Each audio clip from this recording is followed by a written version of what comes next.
अरिहन्ताणं ॐ नमो श्रीसिद्धाणम् ॐ नमो आयर्याणम् ॐ नमो उवजायाणम् नमो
जिस देश में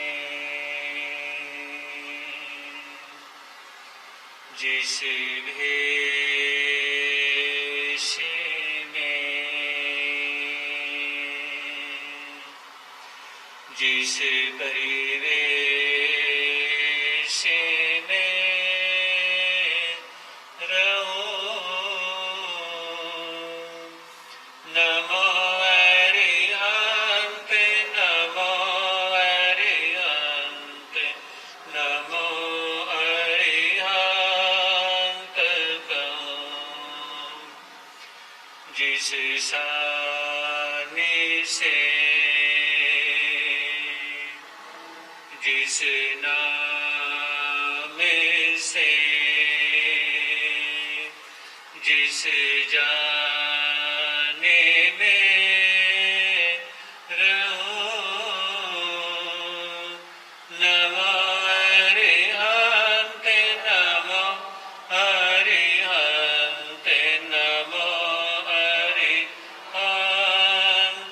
कहो जिस प्यारी से जिस ख्वारी से जिस संसार में रहो नमो अरिहंत नमो अरिहंत नमो अरिहंत कहो जिस ध्यान से जिस सम्मान से जिस जहान में रहो नमो अरिहंत नमो अरिहंत नमो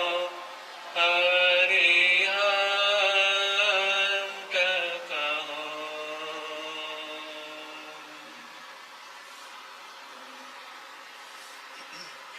है समय नदी की धार के जिसमें सब बह जाया करते हैं है समय बड़ा तूफान परवल पर्वत झुक जाया करते हैं अक्सर दुनिया के लोग समय में चक्कर खाया करते हैं लेकिन कुछ ऐसे होते जो इतिहास बनाया करते हैं इतिहास बनाया करते हैं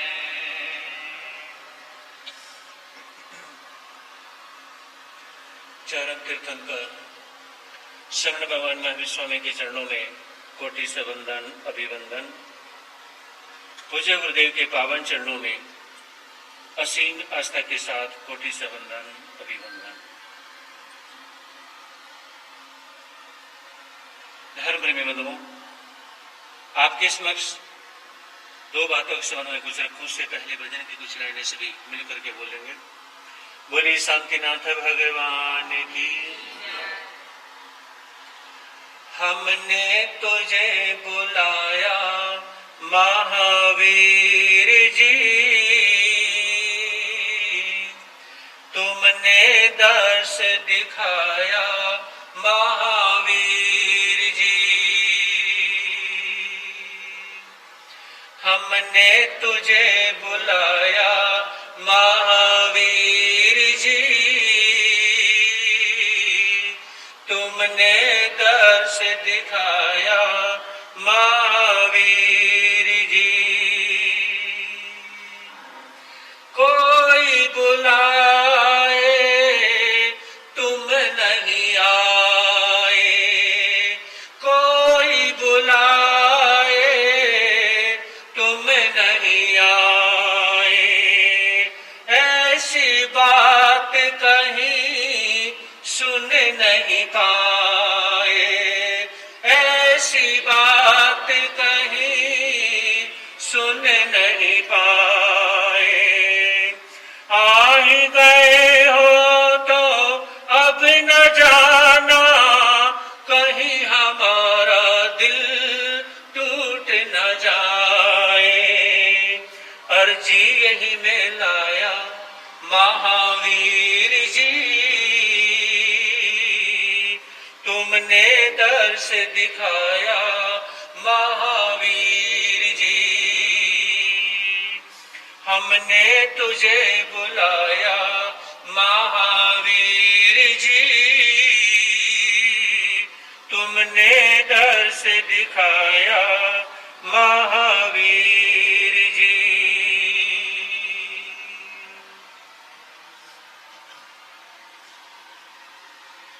सुना था आप लोगों ने कल दो बातें मैत्री और गुणी के संबंध में।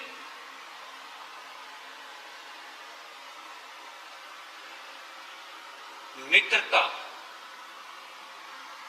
बिना स्वार्थ की मित्रता बहुत अच्छी होती है। दूसरी बात, अपने से कोई श्रेष्ठ है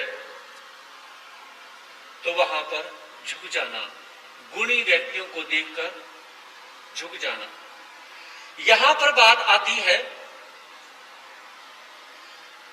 देखिए गौतम स्वामी भगवान महावीर की परीक्षा लेने के लिए, उनको शास्त्रार्थ में हराने के लिए, उनको ज्ञान में हराने के लिए चढ़ पड़ते हैं। जबकि उस समय भगवान महावीर का ऑल इंडिया में इतना नाम नहीं था जितना नाम गौतम स्वामी का चमकता था। वो अभी केवल ज्ञान, केवल दर्शन की प्राप्ति की है। ये विचार करने की जरूरत है कि सभी जगह गौतम स्वामी के पास इतना ज्ञान, जैसे ही उनके मन में विचार आता कि मैं शास्त्रार्थ करूंगा और शास्त्रार्थ में, ज्ञान में क्या है, भगवान महावीर को मैं हराने जा रहा हूं, जैसे ही पहुंचते हैं शास्त्रार्थ तो हुआ ही नहीं। उससे पहले देखते ही क्या है, देखते ही उसी समय हार जुड़ जाते हैं और भगवान महावीर के चरणों में हमेशा हमेशा के लिए पत्नी और बच्चों को, परिवार को, समाज को, सभी को छोड़ करके भगवान महावीर के शिष्य बन जाते हैं। क्यों बने भगवान महावीर के शिष्य? इसलिए बने कि भगवान महावीर मेरे से श्रेष्ठ हैं।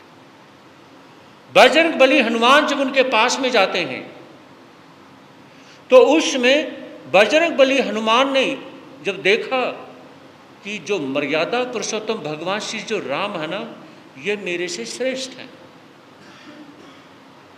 हमेशा हमेशा के लिए अपने आप को उनका सेवक मान लिया कि मैं हमेशा के लिए इनका सेवक बन के रहूँगा। किस वजह से? वो मेरे से श्रेष्ठ हैं। क्योंकि अगर मैं इनसे श्रेष्ठ होता तो नहीं झुकता, लेकिन मैं इसलिए झुक रहा हूँ, ये मेरे से श्रेष्ठ है। हमेशा के लिए भगवान श्री राम के चरणों में, तो उसमें हम झुक जाएं। तो ये कहा, जब गुणी जनों को देखने के बाद में हम झुक जाएंगे, तो वहां पर क्या है, हमारे अंदर से 4 ज्ञान की बातें निकलेंगी। वो 4 ज्ञान की बातें कौन सी निकलेंगी? आयु, विद्या, यश और बल। ये कहा जाता है जो अपने से बड़ों के चरणों में, जो ज्ञान के चरणों में जो झुक जाता है, तो वहां पर आयु यानी कि एज बढ़ती है। विद्या यानी कि नॉलेज, ज्ञान बढ़ता है। यश यानी कि रिस्पेक्ट, हमारी इज्जत बढ़ती है, रिस्पेक्ट बढ़ती है। और 4 नंबर पे चीज बल यानी कि ताकत, एनर्जी। तो आयु, विद्या, यश और बल, ये 4 चीजें उस व्यक्ति की बढ़ती हैं जो अपने से बड़ों के चरणों में झुक जाते हैं। तो कहा कि गुणी जो होते हैं और भगवान यानी कि जो हनुमान थे, वो मर्यादा पुरुषोत्तम भगवान श्री राम के चरणों में झुक गए कि मेरे से सीनियर हैं। गौतम स्वामी भगवान महावीर के श्री चरणों में झुक गए कि भगवान महावीर मेरे से सीनियर हैं। तो झुकने के बाद में क्या है, हमेशा हमेशा के लिए अपने को भी ऊंचा उठा लिया, अपने को भी ऊंचा उठा लिया।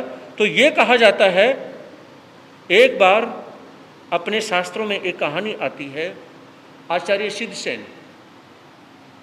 आचार्य सिद्धसेन हुए बहुत बड़े प्रकांड विद्वान थे, बहुत ज्यादा ज्ञान हासिल था उन्हें, संस्कृत के प्रकांड विद्वान थे।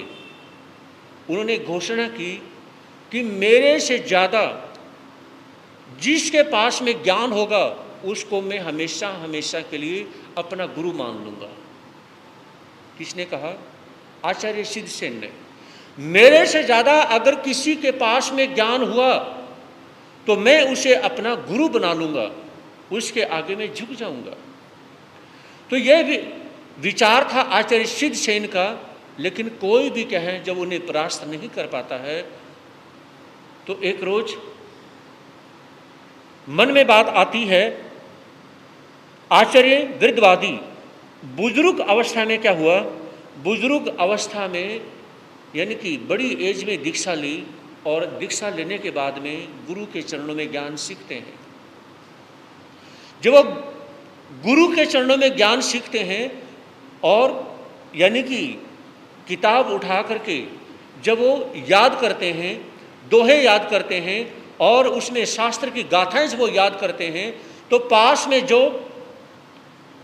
पासरे के यानी कि धर्म स्थान के साथ में जो घर था, उसमें हर रोज एक भाई उसे देखता और क्या है, उन्हें मजाक सूझता।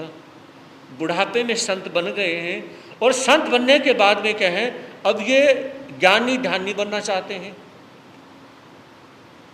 है ना। तो हर रोज यानी कि उनके बारे में वो मजाक करते, टोकते। तो देखिए हर रोज टोकने के बाद में क्या है, आचार्य वृद्धवादी क्या है, अपने गुरु के चरणों में आते हैं, गुरुदेव मुझे आशीर्वाद दो, मुझे आशीर्वाद दो, मुझे कुछ नहीं चाहिए, मैं ज्ञान हासिल करना चाहता हूं। गुरु ने देखा कि मेरा जो शिष्य है वो वृद्ध अवस्था में है, बड़ी एज में है, इस उम्र में, बड़ी उम्र में, देखिए बहुत से बड़ी उम्र में दीक्षा लेते हैं और बड़ी उम्र में दीक्षा लेते हैं। तो बड़ी उम्र में देखिए जब भी क्या है दीक्षा ली जाए अच्छी बात है, लेकिन बड़ी उम्र में ज्ञान या शास्त्र का पढ़ना, ज्ञान हासिल करना बड़ा मुश्किल कार्य होता है ना। समाज में सेटल होना बड़ा मुश्किल कार्य होता है। तो उसमें गुरु ने कहा कि मेरा आशीर्वाद है, जा तुझे कोई दिक्कत नहीं आएगी, आप एक दिन अवश्य ही अपने मुकाम को हासिल करोगे। तो जैसे ही गुरु का आशीर्वाद मिला, हर रोज वो घूम घूम के याद करते हैं, ये विचार करते हैं कि मुझे हासिल करना ही है।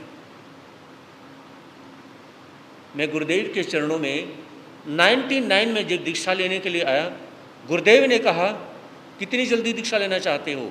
मैंने कहा जी आज ही दे दो। कहा कि आज तेरे को दीक्षा कैसे दे दूं?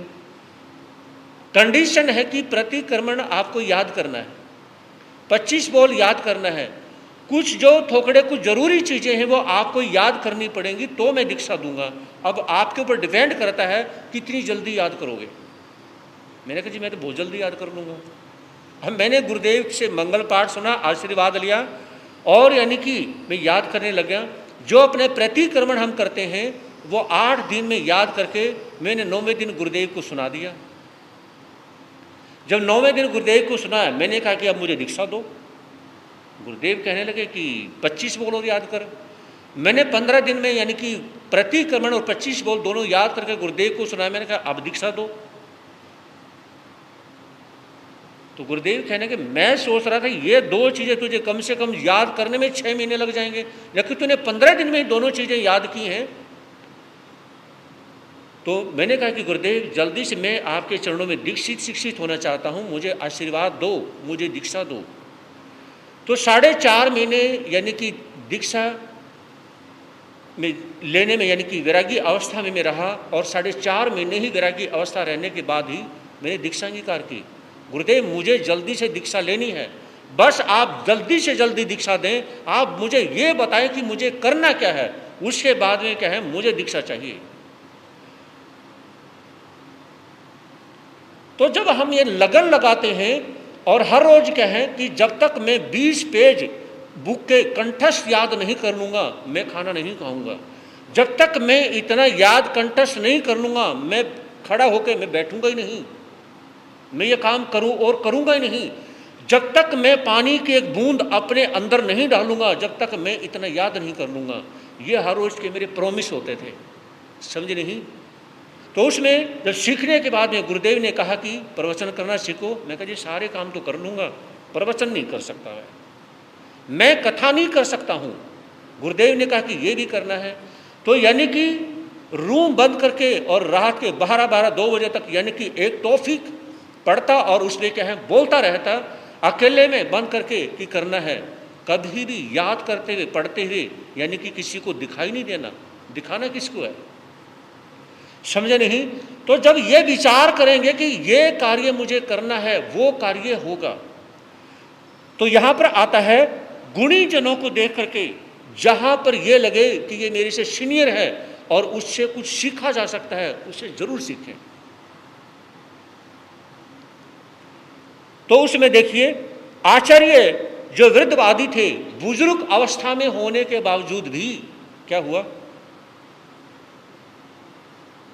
ज्ञान हासिल करते हैं। तो पड़ोसी जो था ना वो आया कि उसे बड़ा मजाक सूझा। वो कहने लगा एक सूखा बांस लेके आता है, और आचार्य जो वृद्धवादी थे ना, बुजुर्ग अवस्था में जो संत बने थे, उनको सूखा बांस कहा दे दिया कि ये ले। कहा कि मैं इसका क्या करूं, मैं तो संत बन चुका हूं। कहा कि वो तो ठीक है, अगर इस सूखे बांस के ऊपर हरे पत्ते आने शुरू हो गए तो समझ लेना कि आप अपनी लाइफ में सेटल हो गए। इस सूखे बांस पे कभी पत्ते आएंगे नहीं और बुढ़ापे में तुझे ज्ञान कभी आएगा नहीं। कई बार कोई बात जो है हमारे अंदर घर कर जाती है कि हमने करना ही है। आचार्य वृद्धवादी ने यह विचार किया कि अब मुझे यानी कि अपनी जिंदगी में कुछ करके दिखाना है। तो गुरु का आशीर्वाद मिलता है, और आशीर्वाद मिलने के बाद में वो देखिए आगे बढ़ते जाते हैं। एक रोज उन्होंने कहा, अब वो क्या है, पड़ोसी आते हैं और जो सूखा बांस जो आगे गाड़ दिया था ना उसमें पानी छींचते हैं कि इसमें कभी न कभी पत्ते लगेंगे, मजाक करते थे। तो एक रोज आचार्य वृद्धवादी कहने लगे, इस सूखे बांस में आपके द्वारा पानी डालने से हरे पत्ते नहीं आएंगे, अगर मैंने इसमें पानी डाल दिया तो हरे पत्ते आ जाएंगे। अब उसको पड़ोसी को और ज्यादा मजाक सूझता है। अरे सूखे बांस में कभी पत्ते आ ही नहीं सकते। आचार्य वृद्धवादी ये कह रहे हैं कि अगर मैंने पानी डाल दिया तो आ जाएंगे। तो जैसे ही उन्होंने पानी डाला तो उसमें पत्ते आने शुरू हो गए। तो कहने का तात्पर्य ये है कि जब हम किसी मुकाम को हासिल करना चाहते हैं वो हमें जरूर मिलता है। आचार्य सिद्धसेन आचार्य वृद्धवादी के पास में संदेश भिजवाया कि मैं आपसे शास्त्रार्थ करना चाहता हूं। दोनों चल पड़ते हैं और जंगल में उनका मिलन होता है। जब जंगल में उनका मिलन होता है तो आचार्य सिद्धसेन कहने लगे कि हम यहाँ पे शास्त्रार्थ करते हैं कि कौन हमसे ज़्यादा ज्ञान रखता है। तो उसमें आचार्य सिद्धसेन ने जब ये कहा तो आचार्य वृद्धवादी कहने लगे कि देखिए हम यहाँ पर शास्त्रार्थ तो करेंगे लेकिन हम दोनों के बीच में ये बताएगा कौन कि ज्ञान किसको ज़्यादा है और किसको कम है। मैं कहूँगा कि मुझे ज़्यादा है, आप कहेंगे कि आप मुझे ज़्यादा है। तो कहा कि इस तरह से पता लग ही नहीं सकता है। तो ऐसा करते हैं हम नगरी में जाते हैं, शहर में जाते हैं, जो पढ़े लिखे व्यक्ति होंगे वहाँ जाने के बाद में उनको बिठाएंगे और वो फिर हमारा डिसीजन, हमारा निर्णय करेंगे। तो आचार्य सिद्धसेन हालांकि ज्ञान में बहुत ज़्यादा आगे थे लेकिन उन्होंने कहा कि नहीं, यहीं पे हम क्या करेंगे, शास्त्रार्थ करेंगे। जो भी ये जो भेड़ चरा रहे हैं ना, इनको हम बुलाते हैं, ये हमारा क्या करेंगे, ये हमारा निर्णय करेंगे, डिसीजन लेंगे कि हम में से किसको ज़्यादा ज्ञान है। अब देखिए दो में यानी कि शास्त्रार्थ होने जा रहा है और डिसीजन लेने वाले जो हैं वो अनपढ़ हैं। अब दोनों क्या हैं, पास में जब बैठ जाते हैं तो आचार्य वृद्धवादी कहने लगे कि ये जो कुछ जानते नहीं है तो हम शास्त्रार्थ कैसे करेंगे। कहा कि नहीं जी, करना तो यही करना है। तो उसमें आचार्य सिद्धसेन ने कहे संस्कृत में बोलते चले जाते हैं और काफ़ी देर बोलने के बाद में वो कहें जब बंद होते हैं तो आचार्य वृद्धवादी को कहा कि आप बोलें। आचार्य वृद्धवादी ने देखा कि ये तो मुझे पता ही है ज्ञान में मेरे से ज़्यादा है, लेकिन अब मुझे क्या करना है। वो जो 2-4 गडरिये बैठे हुए थे उनको कहा कि सुनो, आप जो भेड़ चराते हैं ना, इन भेड़ों का आप ध्यान रखें और अगर समय पर काम किया जाए और समय पर यानी कि भेड़ों को चराया जाए और काम करने के बाद में जब रोटी खाई जाती है, जब रोटी खाने के बाद में जब सोते हैं यानी कि मेहनत करने के बाद सोते हैं ना, तो नींद बहुत अच्छी आती है। जिंदगी में जब हम किसी का बुरा करेंगे नहीं तो उसमें क्या है, हमें नींद अच्छी आएगी।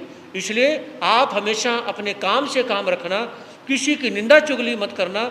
और इसमें जब आप काम से काम रखेंगे और जब आप कहें कमा के खाएंगे तो जो रोटी पेट में जाएगी ना, वो आपकी जो कमाई की रोटी होगी उससे कभी ऐसा नहीं हो सकता कि आपको नींद ना आए। तो बस अपने काम के प्रति ध्यान रखना। तो आचार्य वृद्धवादी ने जब ये कहा कि हाँ ये तो सही है, और अपने बुजुर्गों की, माता पिता की सेवा करना, उनकी सेवा में कोई कसर मत छोड़ना। और सुनो, अपने बच्चों को अच्छी शिक्षा देना, उनको पढ़ाना लिखाना। जब आचार्य वृद्धवादी ने ये कहा तो उसमें कहें और पूछने लगे कि हम दोनों में से ज्ञान किसको ज़्यादा है। तो जो 2-4 गडरिये थे वो कहने लगे कि जो आचार्य सिद्धसेन हैं इन्होंने पता नहीं क्या बोला, हमें तो समझ नहीं आया, लेकिन आज आपने जो है हमारे मतलब की बात की, यानी कि माता पिता की सेवा करने के लिए कहा और काम करके मेहनत करके रोटी खाने के लिए कहा, बच्चों को शिक्षित करने के लिए कहा, उनको यानी कि ज्ञान हासिल करने के लिए कहा और हर कार्य समय पे करने के लिए कहा। हमें आपकी बात समझ आई है, आप क्या हैं, आप ज्ञान में जीत गए और इनके बारे में तो हम जानते ही नहीं। तो उसमें आचार्य सिद्धसेन जो थे आचार्य वृद्धवादी के चरणों में गिर जाते हैं। वो कहने लगे कि मुझे नहीं पता था कि इस तरह से यहाँ पर शास्त्रार्थ करना चाहिए या नहीं करना चाहिए। तो आचार्य वृद्धवादी कहने लगे कि सुनो, हर जगह शास्त्रार्थ नहीं किया जाता है। तो आचार्य सिद्धसेन कहते हैं कि आपने समय को समझा और समय को समझने के बाद में जो आपने इन गडरियों को जो नॉलेज दी, जो ज्ञान दिया, देखिए इनका भी काम हो गया और आपका भी काम हो गया। लेकिन मैं उस समय को नहीं समझ पाया। नहीं समझने की वजह से क्या है, मैं यानी कि आपसे 60 में हार गया, जबकि नॉलेज क्या है, सिद्ध सेंस को ज़्यादा थी। तो ये कहा जाता है कि गुणी जनों को देख करके क्या है, हमारे अंदर यानी कि भाव पैदा हो कि ये जो गुणी हैं वहाँ पर क्या है, हम झुक जाएं। अब आगे बात आती है, अपना से जो कमजोर मिले उसके लिए भगवान बन जाना। जो आपसे यानी कि शरीर की ताकत में आपसे कमजोर है, पैसे की ताकत में आपसे कमजोर है, किसी भी चीज में, जैसे हमारे यहाँ पर क्या है 33 गोल के थोकड़े में आता है 8 प्रकार का मद, यानी कि 8 प्रकार का ईगो। तो जिसमें आता है जैसे जाति का ईगो है ना, रिस्पेक्ट का ईगो। तो वहाँ पर यह कहा गया है कि ताकत का ईगो। तो ये विचार करने की जरूरत है कि जो व्यक्ति अपने से किसी भी चीज में कमजोर मिले उसका हमने क्या करना है, साथ देना है।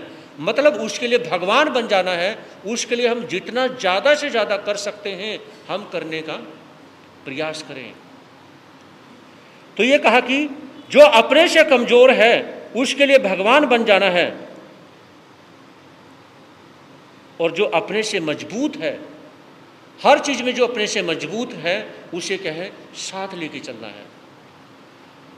तो ये विचार यहाँ पर यह कहा गया कि तीसरी बात, अपने से कमजोर के लिए भगवान बन जाना, मतलब उसको उसका साथ देना। और अगर इन तीनों में से कोई भी बात आप नहीं कर सकते हैं तो उसमें चौथी बात क्या कही कि हर किसी के लिए क्या है, जय जिनेंद्र, राम राम, नमस्ते, हर किसी के लिए बोलने का भाव रखना। तो धर्म प्रेमी बंधुओं, ये विचार करने की जरूरत कि दोस्ती क्या है, दोस्ती हर किसी से नहीं की जाती है। दोस्ती उससे करें जो कि उस व्यक्ति के पास में सामाजिक, धार्मिक उसके पास में क्वालिटी हो, जो आपको आगे लेके जा सकता हो। दोस्ती करने के बाद में आप कोई गलत चीज़ ना खाएं, गलत चीज़ ना पिएं, आपके अंदर किसी प्रकार का खोट ना आए, तो दोस्ती क्या है, करना सही है। अगर किसी से दोस्ती करने के बाद में आपके अंदर बुराइयां आनी शुरू हो गई तो उस दोस्ती को छोड़ दें। यानी कि शराब भी पीने लगे, मांस भी खाने लगे, है ना, गलत कार्य करने लगे, तो ऐसी दोस्ती किसी काम। कर्म के खेल कैसे हैं ये दुनिया को बताएंगे, कर्म के खेल ये दुनिया को बताएंगे, पड़ी हम पर विपत्ति क्या क्या प्रभु तुमको सुनाएंगे, पड़ी हम पर विपत्ति क्या क्या प्रभु तुमको। सुना था आप लोगों ने, दोनों भाई शायर और नीर उस बुजुर्ग माता से आज्ञा लेके, आशीर्वाद लेके चल पड़ते हैं, ढूंढते हैं कि किसी तरह से हमारे माता पिता मिल जाए। और इधर से जो राजा चंदन थे, जो बहते बहते जा रहे थे, और एक किसान के द्वारा जब उनको निकाला जाता है तो उसमें उनके द्वारा पूछा जाता है कि आप कौन हैं, कहाँ से आए हैं। तो राजा चंदन पहले तो कहते कि आप मत पूछो, लेकिन उसके बाद में कहे उन्हें अच्छा लगा, और आप बेटी सारी की सारी कहानी क्या है उस किसान को उन्होंने बता दी। उसके बाद देखिए, समय बदलते कुछ भी नहीं लगता है। आज किसी के पास में गरीबी है तो हाथ पे लक्ष्मी का मैल चढ़ने में कुछ भी नहीं लगता है। आज किसी के पास मोटा पैसा उतरने में कुछ नहीं लगता है। आज कोई बीमारी में जी रहा है तो उसके पास ताकत, एनर्जी आने में कुछ नहीं लगता है, क्योंकि समय बदलने में कुछ नहीं लगता है। और इधर से राजा चंदन का भी समय अब बदलने वाला है। तो एक रोज राजा चंदन के हैं, अब वो किसान के पास से आज्ञा लेके चलते हैं कि मुझे आज्ञा दीजिए। विचार करते हैं, ना तो पत्नी रही और ना शायर और नीर मेरे 2 बेटे हुआ करते थे, ना वो रहे। मुझे एक बात याद आ रही है, राजस्थान से एक भाई आते हैं, गाड़ी में आज से लगभग 15-16 साल पहले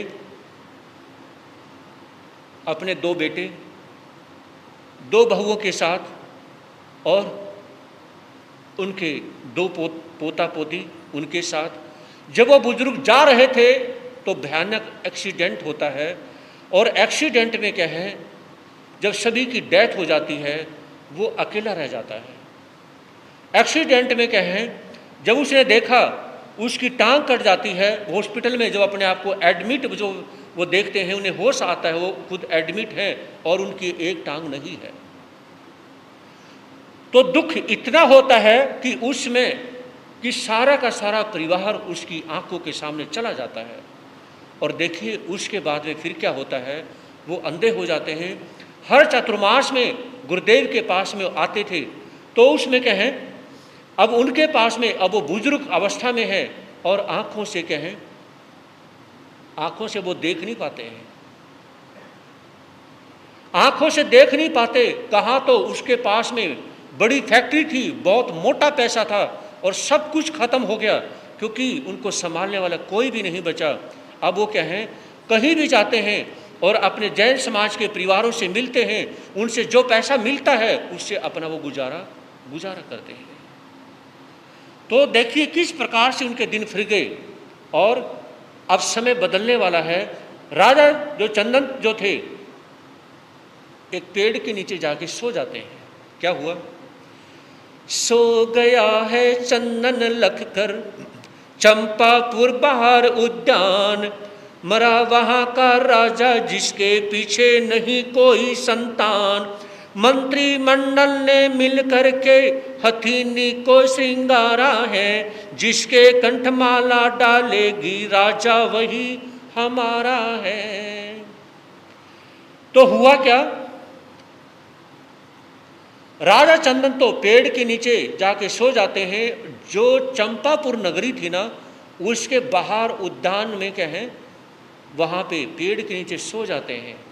थके हारे थे, जैसा भी होगा काम मिलेगा देखा जाएगा।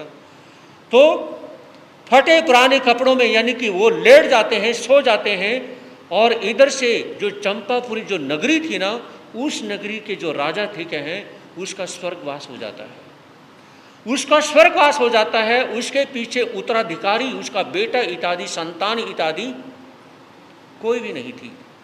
तो उसमें क्या है, जो सभी के सभी सभा के लोग इकट्ठे होते हैं और इकट्ठे होने के बाद में पहले ये होता था जब राजा बनाया जाता तो उसमें क्या किया जाता, हाथीनी को सजाया जाता विशेष प्रकार से, क्योंकि हाथी के पास एक विशेष नॉलेज होती है परखने की।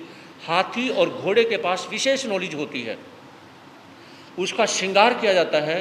और उसे कहें एक पानी का मटका वो हथीनी अपने सूंड में उठाती है और उसमें कहें माला लटकी हुई है। अब वो कहें नगरी की गलियों से निकलते हुए जाती है। सभी लोग हथीनी के आगे आगे आने की कोशिश करते हैं कि हथीनी क्या करे, मेरे गले में माला डाल दे और मैं इस नगरी का राजा बन जाऊं। लेकिन हथीनी निकलती है, किसी के भी गले में माला नहीं डालती है। सभी सोचने लगे कि कमाल की बात है। अब वह जो सभा के जितने भी लोग थे सभी के सभी आगे आते जाते हैं, उस हथीनी के आगे से निकलते हैं, खड़े भी हो जाते हैं, लेकिन हथीनी किसी के गले में माला नहीं डालती है। विचार करने लगे कमाल की बात है, ये हथीनी तो बहुत शिक्षित है, दीक्षित है, और ऐसी हथीनी हमारे गले में माला नहीं डाल रही। समझ नहीं आ रहा क्या होगा। पूरी नगरी से बाहर वो हथीनी निकल जाती है। कमाल हो गया, क्या होगा। अरे नगरी से बाहर ये हथीनी किसके गले में माला डालेगी, हमें तो यही नहीं समझ आ रहा है। वो देखते देखते उस पार्क की तरफ आती है, उस पेड़ की तरफ जहां राजा चंदन के हैं। चंदन जब लेटे हुए थे, हथीनी पास में आती है। अब वो तो क्या थके हारे थे, नींद में मस्ती में सो रहे थे। हथीनी उसे प्यार से देखती है और देखिए परख, हथीनी की परख को देखिए। उसको अच्छे से देखने के बाद में क्या है, एक जो मटके में पानी लिया हुआ था ना, चंदन के ऊपर उल्टा कर दिया, सारा मटके का पानी उसके ऊपर डाल दिया। अब वो ऐसे हड़बड़ा के उठते हैं, चंदन हड़बड़ा के उठते हैं। जैसे ही चंदन खड़े होते हैं, जड़ से हथीनी ने उसके गले में माला डाल दी। और सभी नगरी के जो सभा के लोग थे वो देखते रह जाते हैं। अब चंदन तो पहले राजा रह चुके थे, वो जानते थे। तो हथीनी ने ऐसे जैसे ही सूंड किया, उसने पैर रखते ही ऊपर चढ़ गए। तो सभा के लोगों ने देखा कि आदमी कोई सिंपल तो नहीं लगता, क्योंकि ठीक है हथीनी से गलती हो सकती है, लेकिन जैसे ही हथीनी ने सूंड नीचे किया और उसी समय चंदन उनके सूंड पे पैर रख करके ऊपर चढ़ गया, यानी कि जो भी व्यक्ति है, तो ऐसे तो कोई चढ़ ही नहीं सकता। डर लगता है, किसी भी जानवर को देखेंगे तो डर लगेगा, लेकिन इसे झट से पैर रख करके चढ़ गया। इसका मतलब राजघराने से कोई ना कोई संबंध तो हो सकता है। ये तो हो ही नहीं सकता कि इसको नॉलेज ना हो। अब हथीनी उसे अपनी पीठ पे बिठा करके कहे नगरी की तरफ चल पड़ती है। और चंपापुर नगरी के जो लोग थे ना, वो जयकारा लगाते हैं, नए राजा की जय हो, नए राजा की जय हो। लेकिन उसे अभी नाम नहीं पता है। राजा चंदन अब दोबारा से चंपापुर नगरी के राजा बनते हैं, लेकिन पहले वो कौन सी नगरी के राजा थे? कुसुमपुर नगरी के। बड़ी खुशी होती है, अंदर देख है भावुक हो जाते हैं, इमोशनल हो जाते हैं। ये तो सोचा भी नहीं था कि मैं दोबारा से भी राजा बन सकता हूं। जैसे ही महलों में पहुंचते हैं, वहां पर पहुंचने के बाद में अपना नाम बताया जाता है, तो सभा के लोग क्या हैं, जानते हैं कि ये क्या है, इनका नाम चंदन है और ये जो है राजा पहले भी रह चुके हैं, कर्मों के मारे हुए हैं। तो गद्दी पे बैठते हैं और जो राजसी वेश है, राजा का जो वेश है, वो धारण करते हैं और बिल्कुल ये लगते हैं कि हाँ, ये राजा के योग्य हैं। सुंदर जुलूस सजाया, मनहर पटहस्ती पर बिठलाया, मानो आसो जी पूनम का पूर्ण चंद्र नभ में आया। कुल वधुओं ने मंगल गाए, मंगल वाद्य बजा करके, गली गली हर पथ को राजमहल को खूब सजा करके। शहरवासियों ने राजा का किया हृदय से सुसम्मान, राज सिंहासन करे सुशोभित, खाली पड़ा है हुआ है स्थान। करे प्रजा की रक्षा नित्य, सो सो मंगल देखे आप, दिन दुना और रात चौगुना, बढ़ता जाए पुण्य प्रताप।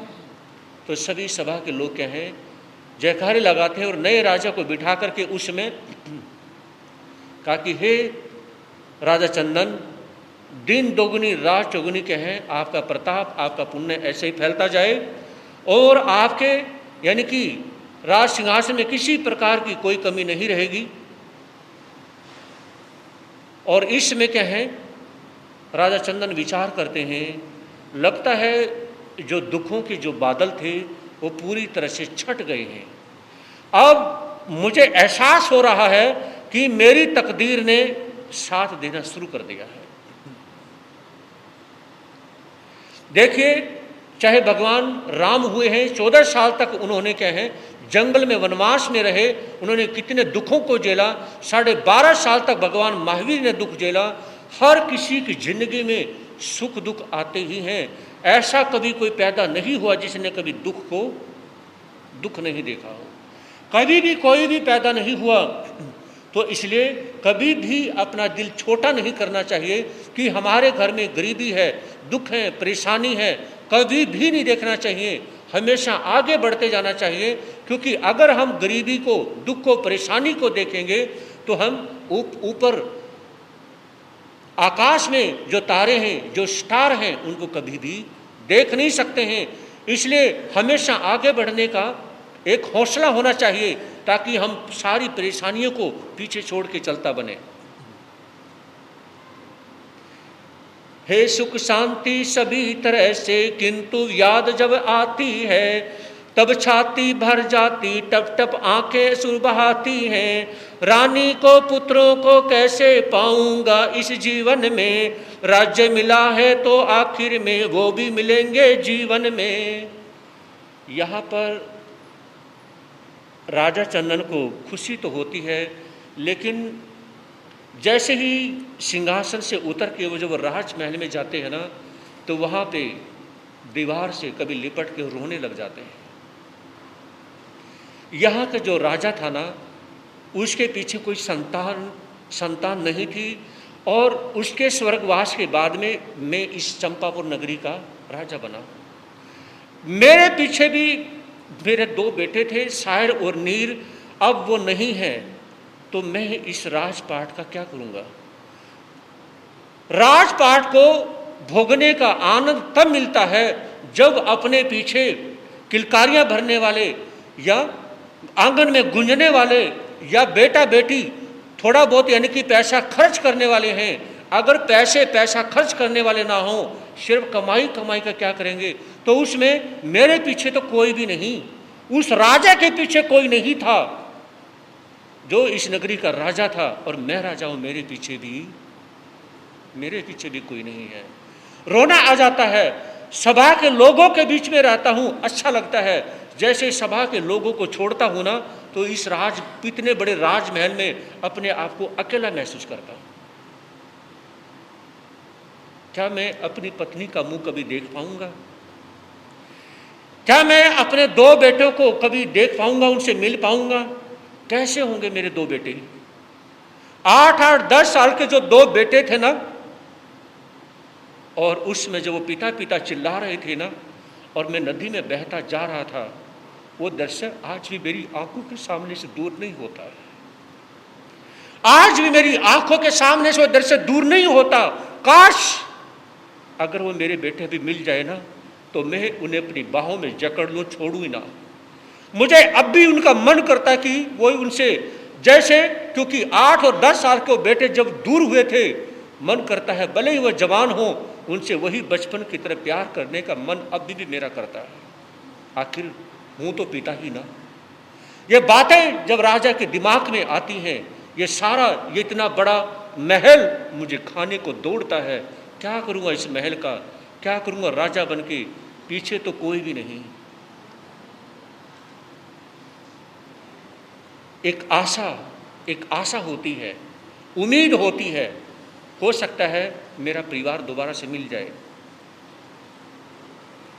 बुढ़िया के घर से निकले जब, गौर से सुनना, बुढ़िया के घर से निकले जब दोनों भाई हो होशियार, राम और लक्ष्मण की जोड़ी अथवा कोई हो अवतार, और सुंदर सा भाल सुशोभित घुंघरा ले काले बाल, स्वर्ण वर्ण है कांति मनोहर, राजहंसी सुंदर चाल। तो उसमें क्या है, दोनों भाई उस बुढ़िया माता से निकलते निकलते क्या है, घोड़े पे सवार होके, और दोनों जवान हैं, और पहुंच जाते हैं कहाँ, चंपापुर नगरी में। और अभी इसी चंपापुर नगरी का नया राजा बना है। कौन? राजा चंदन। इस नगर किसको, नीर को कहा कि पता नहीं, जो यहाँ के जो राजा है ना, इनके पास मेरा नौकरी करने का मन करता है। देखिए कई बार ब्लड रिलेशन क्या करता है, अटैक करता है, खींचता है। ऐसा करते हैं, अब दोनों भाई इस नगरी के जो राजा है ना, हमें ये तो नहीं पता कि राजा कौन है, नाम क्या है। इस नगरी के राजा के पास में हम जाकर के क्या करें, नौकरी करते हैं, उनके आगे हाथ जोड़ते हैं कि हमें नौकरी दो। तो दोनों यानी कि शायर और नीर उसके पास में पहुंच जाते हैं, राजा के पास में। मैंने सुना है कि आप दीन दुखियों की सभी की क्या है, सेवा करते हैं। अगर इन छोटे छोटे बालकों पर आपका आशीर्वाद हो जाए, अगर इन जवान युवकों को आपका थोड़ा सा सहारा, थोड़ी सी हेल्प मिलता है। लेकिन छोटे छोटे बच्चे देखे थे, हुलिया बदला हुआ था, नहीं पहचान पाए।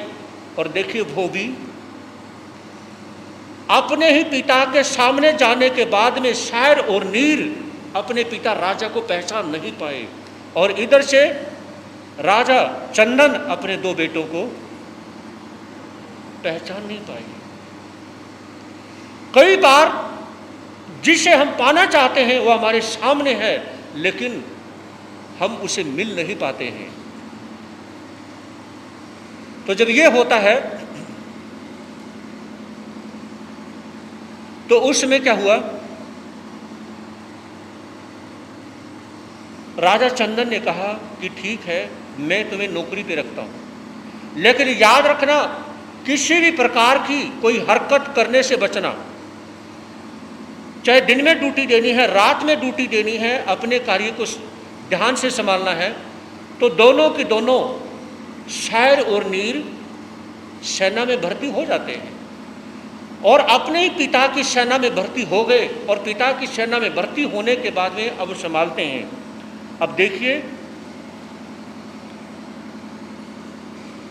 रानी को जिस बंजारे ने क्या कहा, रानी को जिस बंजारे ने डाल रखा था बंधन में, वो ही आशा आया चंपापुर में, डेरा डाला उपवन में। देखिए किस्मत कैसे पकड़ के खींच के ला रही है।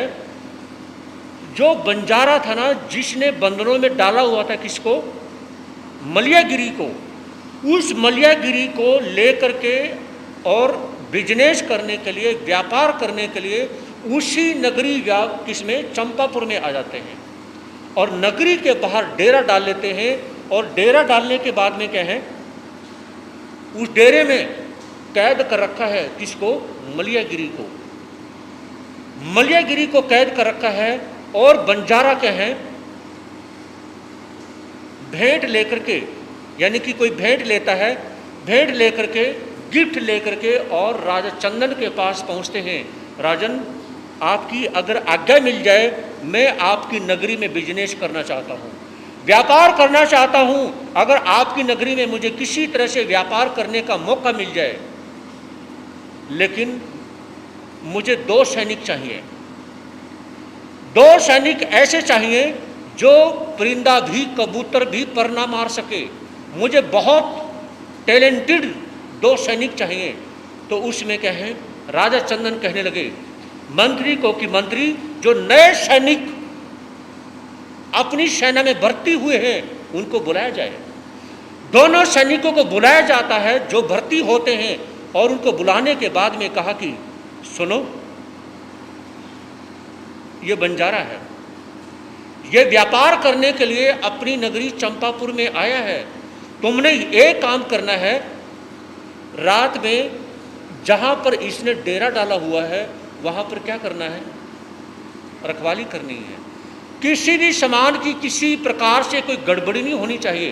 याद रखना, अगर तुम रात को सो गए और किसी प्रकार की गड़बड़ हो गई तो तुम्हारी गर्दन धड़ से दूर कर दी जाएगी।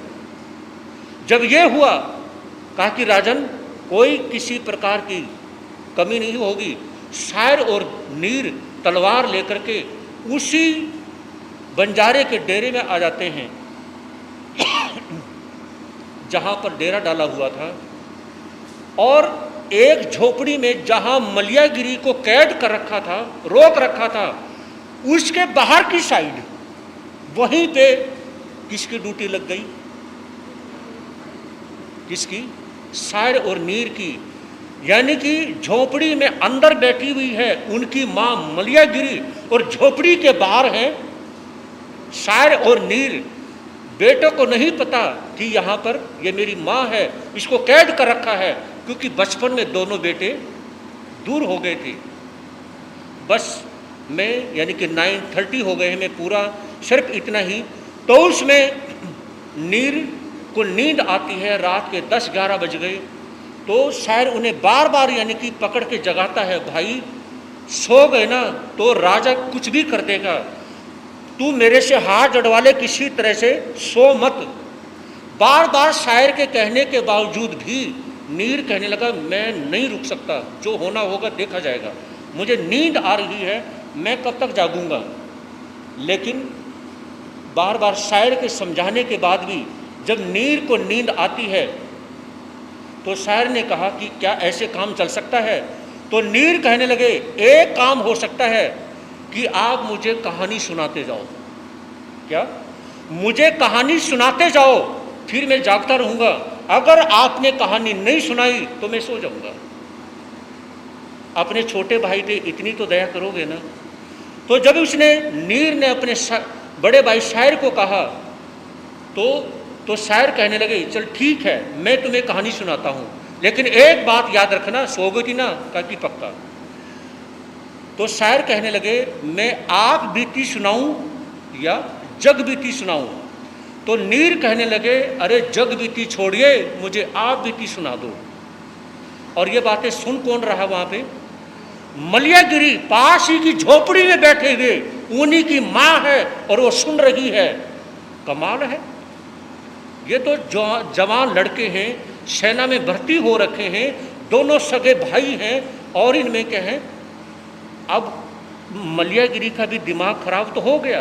आवाज़ कुछ ऐसी लग रही है जैसे पता नहीं, कुछ समझ नहीं आ रहा मुझे। आज पहली बार मैं सोचने के लिए मजबूर हुई हूँ, क्या शायर और नीर अपनी, जब वो आप बीती सुनाते हैं, क्या अपनी माँ से मिल पाएंगे?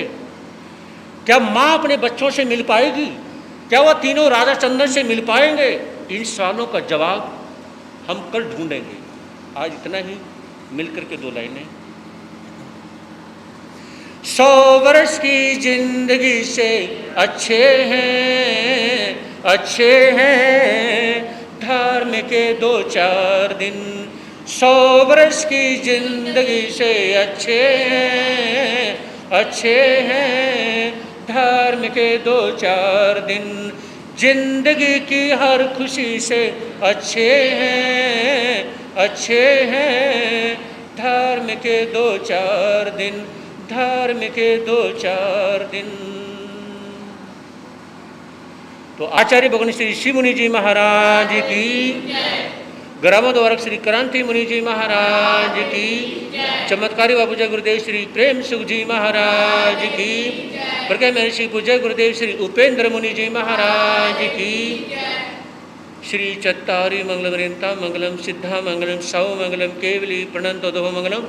चत्तारी लोगोत्तमा अरिहंता लोगोत्तमा सिद्धा लोगोत्तमा सौ लोगोत्तमा केवली प्रणंतो धमो लोग सिद्धे शरणम पावे जामी सौ शरणम पावे जामी केवली प्रणंतो धमो शरणम पावे जामी। अरिहंतों का शरणा, सिद्धों का शरणा, साधु का शरणा, दया धर्म खानी करे आचरण उसका अधर्म पद।